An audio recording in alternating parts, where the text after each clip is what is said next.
Tanggal 6 Juni dini hari, langit Ukraina tidak menyambut matahari melainkan ratusan ledakan.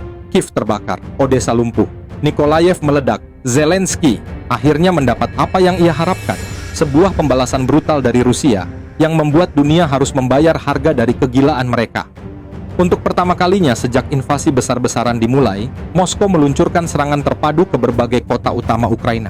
Dan kali ini tanpa peringatan. Dalam waktu kurang dari 6 jam, lebih dari 400 drone serang, 6 rudal balistik, dan 38 rudal jelajah diluncurkan ke Ukraina. Namun bukan sekadar jumlahnya yang mengejutkan, tapi presisi dan tujuannya. Rusia tidak menyerang secara acak. Mereka menyasar jantung logistik, komando, dan industri militer Ukraina. Di Kiev, pembangkit listrik dan jaringan kereta api dibom, menghancurkan pusat kendali dan komunikasi. Di Odessa, pelabuhan vital yang selama ini jadi jalur senjata dari barat, hancur total dalam pemboman karpet, dan dinyatakan tidak bisa digunakan dalam waktu dekat. Di Nikolaev, pabrik amunisi dihantam rudal hipersonik Kinzhal dari MiG-31K, menghasilkan ledakan berantai yang bahkan terekam seperti awan jamur, meski bukan nuklir. Sumy, dekat perbatasan Rusia, menjadi kuburan terakhir bagi pabrik perbaikan MiG-29 Ukraina. Sementara lebih dari 300 posisi pertahanan udara juga dilumpuhkan. Pertanyaannya, mengapa Rusia memilih target ini?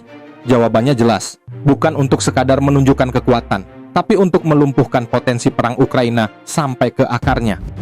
Rusia menghancurkan infrastruktur yang menopang operasi militer, mulai dari jalur kereta, pabrik drone, bengkel senjata, sampai kamp pelatihan.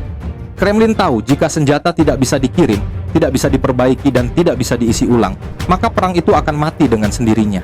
Tapi serangan ini juga menyampaikan pesan lain kepada Barat, bahwa Ukraina sudah tidak punya banyak waktu, dan jika NATO masih terus mendorong eskalasi, maka kemungkinan Eropa akan ikut terbakar. Namun, ada satu hal menarik, kenapa Rusia masih menahan senjata nuklirnya? Ada yang menyebut ledakan mirip awan jamur, tapi para analis yakin itu hanya efek dari ledakan amunisi besar, bukan nuklir. Karena jika Moskow menggunakan senjata nuklir, mereka harus memberitahu ke 5 negara senjata nuklir sah lainnya, dan itu belum terjadi. Lalu, kemana arah perang ini selanjutnya? Zelensky tampaknya tahu, dia tidak bisa menang sendirian. Dan tujuannya sekarang bukan lagi mempertahankan tanah, tetapi menyeret Barat lebih dalam ke medan api.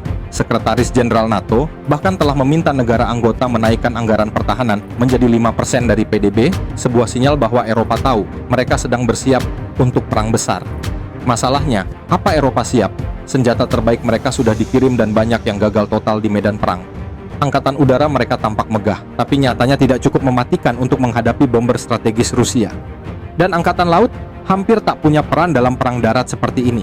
Rusia paham, setelah Ukraina target berikutnya adalah Eropa. Dan ketika saat itu tiba Eropa hanya punya 2 pilihan. Berlindung di balik kekuatan Amerika, atau ikut terbakar bersama Kiev.